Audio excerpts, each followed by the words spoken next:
بسم الله الرحمن الرحیم. نن زموږ د علم النحو 158 نمبر درس دی. په فعل کې حروف عامله او باس شروع دی او په دې کې موږ حروف ناصبه مو وي او حروف جازمه مو وي. په حروف جازمه کې یو ان شرطیه و. دغه ان شرطیه باره کې یو دوه فایدې موږ له راکړي چې د ان شرطیه نور څه کارونه کولی شي. نو په اوله فایده کې لیکي هر کله چې د جمله شرطیه جزا یو ګوره دا ان چې دی په دوه جملو باندې داخلیږي، یو ته جمله شرطیه وایي، دویمې جملې ته جمله جزا وایي که نه. نو هر کله چې د جمله شرطیه جزا نه ده، جزا دویمه جمله، اول جملې ته جمله شرطیه وایي، دویمې جملې ته جزا وایي، نو دا یو جمله شرطیه شوه، دا دویمه جزا شوه. نو هر کله چې د جمله شرطیه جزا جمله اسمیه وي، چې کله د جمله شرطیه دا جزا ده که نه جزا، نو دا چې کله جمله اسمیه وي یا جمله امریه وي یعنی امر پکې راغلی وي، یا جمله ناهیه وي یعنی نهی پکې راغلی وي چې کار نه منع کړی شوی وي، او یا جمله دعایه وي، یا چې هغه جزا چې ده هغه دعا وي، دعا، نو بیا په داسې جزا باندې فا لګول ضروري وي. چې کله د جمله شرطیه جزا ده که نه جزا، دا جزا کله جمله اسمیه وي، یا دا جزا جمله امریه وي چې امر وي پکې، یا جمله ناهیه وي چې نهی وي پکې، یا دا جزا جمله دعایه وي چې دعا پکې شوي وي، نو بیا په داسې جزا باندې فا لګول ضروري وي. اوس مثالونو نه به پته ولګي. لکه نمبر 1 چې کله جزا جمله اسمیه وي، لکه ان تأتینی، نو ګوره دا ان شرطیه دی او دا جزا دا جمله چې ده دا جمله شرطیه ده، او دا انت مکرمون دا دغه ده جمله اسمیه ده. اوس درته زه ترکیب کوم. ان ته دې ته حرف شرط وایي، حرف یا دې ته ان شرطیه وایي، ان شرطیه، دا ان شرطیه شو. دا تأتی فعل دی، په دې کې انت ضمیر فاعل دی، انت ضمیر فاعل، او دا نون پکې وقایه دی، دې ته نون وقایه وایي، وقایه، او دا یا ضمیر پکې منصوب متصل، دا مفعول دی، مفعول. نو فعل د خپل فاعل او مفعول به سره جمله فعلیه شرطیه شوه. جمله فعلیه خبریه شرط شو، شرط دا شرط شو، دا جمله فعلیه خبریه دا شرط شو. ٹھیک شو. دی فا ته فا جزائیه وی، فا جزائیه.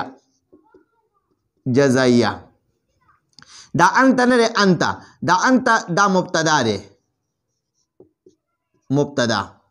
دا مکرمون خبر دی، دا مبتدا او خبر جمله اسمیه خبریه شوه، او دا جمله اسمیه خبریه جزا شوه. نو وګورئ دلته دا جمله اسمیه خبریه جزا ده، جزا د دې شرط د دې جمله شرطیه جزا چې ده دا جمله اسمیه ده. نو دا ګوره دا جزا او دا شرط او جزا جمله شرطیه شوه، جمله شرطیه شوه. دلته راځئ ډېر کم دی، اوس په مې ترکیب پوره کړی او پته به راته لګېدلې وه چې یاره. نو وګورئ د دې جمله شرطیه دا جزا چې ده که نه، دا دلته کې جمله اسمیه ده، دا څه شی دی؟ جمله اسمیه. نو چې کله د جمله شرطیه دا جزا نه ده، جزا دا جمله شرطیه وي، نو بیا فا لګول دلته کې په دې جزا باندې فا لګول لازمي وي. نو دا انت مکرمون دی، خو دلته کې د جمله شرطیه جزا ده، دا انت مکرمون دا جمله اسمیه، نو ځکه به اوس په دې انت مکرمون باندې فا ولګې، نو فانت مکرمون به بیا وی. ٹھیک شوه. چې کله د جمله شرطیه جزا جمله اسمیه وي، نو بیا به په جزا باندې فعل ضرور لګي، دا پکې شرط دی. ٹھیک شوه. نو دا جزا او دا شرط او جزا دا جمله شرطیه شوه، شرط او جزا دا جمله شرطیه شوه. دویم مثال ته ګورئ. کله چې دا دویم دی جی، دویم، او دا یو دریم دی. ٹھیک شوه. کله چې جمله جزائیه امر وي، دا جمله جزائیه امر وي، لکه ان رأیتا کچرت تا وکته زیدن، اگر کچرت تا زید ولیدو، فاکرمه، نو ته بیا د هغه اکرام وکړه، فاکرم دا اکرم نه دی اکرم ته اکرام وکړه دا امر دی ته اکرام وکړه هو د دې زید ٹھیک شو نو ګوره د دې کې دا ان شرطیه شو دې ته وایي ان شرطیه ٹھیک شو دا رأی دا فعل رأی فعل دی دې کې دا تا ضمیر مرفوع متصل دا فاعل دی او دا زیدن مفعول دی نو فعل د خپل فاعل او مفعول سره جمله فعلیه خبریه شرط دا شرط شو ٹھیک شو او شرط خامخا شرط د پاره د جزا ضرورت وي نو دا جزا ورله اوس راخلو جی دا اکرم فعل دی اکرم فعل دی دی کې انت ضمیر فاعل دی دا ها ضمیر مفعول دی مفعول دی دا مفعول به نو فعل د خپل فاعل او مفعول به سره دا امر دی نو دا جمله فعلیه امریه شوه دا جمله فعلیه انشائیه شوه جمله فعلیه انشائیه دا جزا شوه نو وګورئ د دې په دې جزا باندې دا جمله فعلیه انشائیه ده امر دی نو دې جزا باندې اوس دلته فا لګول دا لازمي دي نو دا اکرم دی نو دا به فاکرم وي نو کله چې د جزا شرط د شرط جزا چې کله امر وي نو فا به پې ضرور لګي نو فاکرم هو بیا وي نو دا شرط او جزا دا جمله شرطیه شوه څه شو دا جمله شرطیه ٹھیک شو ها دریم نمبر چې کله جزا جمله ناهیه وي یعنی نهی وي پکې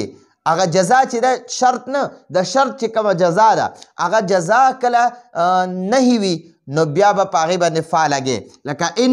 اتاک عمر کستا خواله عمر راغی ان اتاک عمر کستا خواله عمر راغی فلا تهنه نو ته د هغه بېعزتي مه کوه ٹھیک شو نو دلته کې لا تهن ته بېعزتي مه کوه نو دا نهي شوه په نهي څه ته وایي چې د یو کار نه پکې څوک منې کې نو دلته کې د بېعزتۍ نه منې کوي چې لا تهنه ته بېعزتي مه کوه د هغه نو دې ان ته شرطیه وایي ان شرطیه اتا چې دی دا اتا فعل دی ادا فعل دی او دا کاف ضمیر منصوب متصل دا مفعول دی او دا عمر فاعل دی دا د فعل دپاره فاعل دی نو دا فعل د خپل فاعل او مفعول سره جمله فعلیه خبریه دا شرط شو ټیک شو دا شرط شو او دا لا دی لا ته لا ناهیه وی لا ناهیه ٹھیک شو او تهن دا تهن چې دا فعل دی او دی کې انت ضمیر فاعل دی او دا ها ضمیر ولا مفعول دی دا ولا مفعول به دی نو فعل د خپل فاعل او مفعول به سره جمله فعلیه انشائیه شوه ځکه دا نهي چې دی دا هم د انشاء قسم دی نو دا جمله فعلیه انشائیه شوه دا جمله فعلیه انشائیه دا جزا شوه د دې شرط دپاره نو کله چې د شرط جزا دا جمله ناهیه وي نهي وي پکې نو په هغې باندې فا لګول دا لا تهنه دی نو اوس پته فلا تهنه دی دلته فا لګول دا لازمي دي نو دا شرط او جزا شرط د خپل جزا سره جمله شرطیه دیتا جمله شرطیه وای ٹھیک شو ها اوس دا دریم نمبر کله چې د جمله شرطی جزا دا دعایه وي لکه دعا وي پکې لکه ان اکرمتنی که ته زما خواله رالی فجزاک الله خیرا نو الله دې تعالی جزای خیر درکي فجزاک الله خیرا نو الله دې تعالی د دې ښه بدله درکي نو دا ان ته ان شرطیه وای دا دلته شرطیه وای اکرمت فعل او دی کې دا تا ضمیر مرفوع متصل دا فاعل او دی نون ته نون وقایه وای وقایه او دا یا ضمیر منصوب متصل دا مفعول دی ٹھیک شو نو د فعل د خپل فاعل او مفعول سره دا جمله فعلیه خبریه شرط شو جمله فعلیه خبریه څه شو دا شرط شو نو جزا فعل دی او دا کاف ضمیر منصوب متصل دا مفعول دی او دا خیر دا الله چې دی دا فاعل دی او دا خیرا والا مفعول ثانی دی ٹھیک شو نو دا فعل د خپل فاعل او دوانو مفعول سره جمله فعلیه خبریه جزا شو جزا نو ګورئ دا جزا چې دی دا دعا ده کنه دی جزا کې دعا شوې ده چې الله تعالی د دې ښه بدله درکړي نو دلته کې اوس په دې جزا باندې دا فا لګول دا لازمي دي ضروري دي ښه د شرط جزا چې کله دعایه وي نو په دې دعایه جزا باندې به فا ضرور لګي نو دا شرط او جزا دا جمله شرطیه شوه ٹھیک شوه نو دا خو د دې لازمي ضروري خبرې وي اوس درته وایي دویمه فایده کې لیکي د دې هر کله چې فعل ماضي دعا وي چې دا فعل ماضي دعا وي که نه نو د ده معنی به د مستقبل کې ٹھیک شوه یا په فعل ماضي حرف شرط راشي نو بیا به معنی مستقبل څخه خاص شي او یا په فعل ماضي اسم موصول راشي د فعل ماضي نه مخکې اسم موصول راشي نو د فعل ماضي معنی مستقبل سره خاص کیږي لکه ګورئ کله چې د فعل ماضي معنی دغه وي دعا وي نو بیا به معنی مستقبل سره خاص شي لکه ګورئ رضی الله نو دا رضیه فعل ماضی دی او دا الله ولا فاعل دی رضی الله الله دې هغوی نه راضي شي نو د رضیه معنی راضي شو دا ماضی معنی ده خو چې کله دعا دپاره راشي نو بیا به دا د مستقبل سره خاص شي نو د ماضی معنی مستقبل سره خاص شوه ولې چې دا فعل ماضي چې دی دا دعا ده ٹھیک شو دې کې دا دعا راله دا د دعا الفاظ رالل دا فعل ماضي د دعا د الفاظو لپاره استعمال شو نو ځکه معنی مستقبل سره خاص شوه یا په فعل ماضي ان شرطیه راغی لکه مثلا ګورئ ضربت معنی ده یا نصرت معنی ده تا مدد وکړو نصرت تا مدد وکړو دا ماضي ده ٹھیک شو نو که چېرته د دې نه مخکې ان شرطیه ولګي ان شرطیه نو اوس په د دې نصرت معنی خو د ماضي ده چې تا مدد وکړو اوس په د دې معنی شي که چېرته تا مدد وکړو لا کلی دی نه دی که تا مدد وکړو نو نصرتو نو زه به مدد وکړم نصرتو نو زه به مدد وکړم دا ماضي ده نو ګورئ چې کله په فعل ماضي باندې ان شرطیه داخل شي نو د هغه فعل ماضي معنی مستقبل ته واړئ او درېیمه خبره درته کوي یا په فعل ماضي اسم موصول راشي چې په فعل ماضي اسم موصول راشي نو بیا به هم د فعل ماضي معنی مستقبل سره خاص شي راتلونکي زمانې سره به خاص شي لکه ګورئ جی من جاء دا جاء فعل ماضي ده جاء معنی ده راغې اوس وایي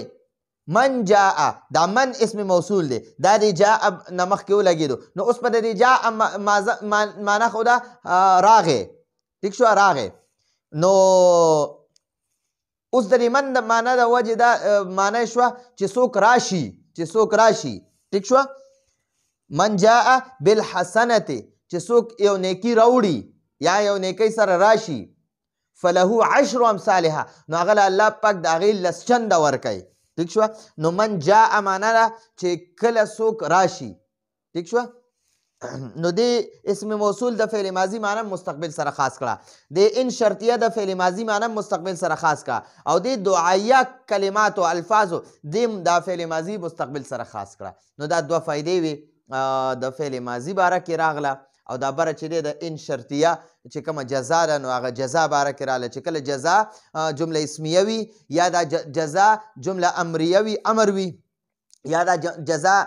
نهی وي یا دا جزا دعا وي نو بیا په دغه جزا باندې فا لګول لازمي دي نو دا زموږ د نن ورځې درس و راتلونکي درس پر اجازت غواړو هذا هو المرام والله اعلم بحقیقة الكلام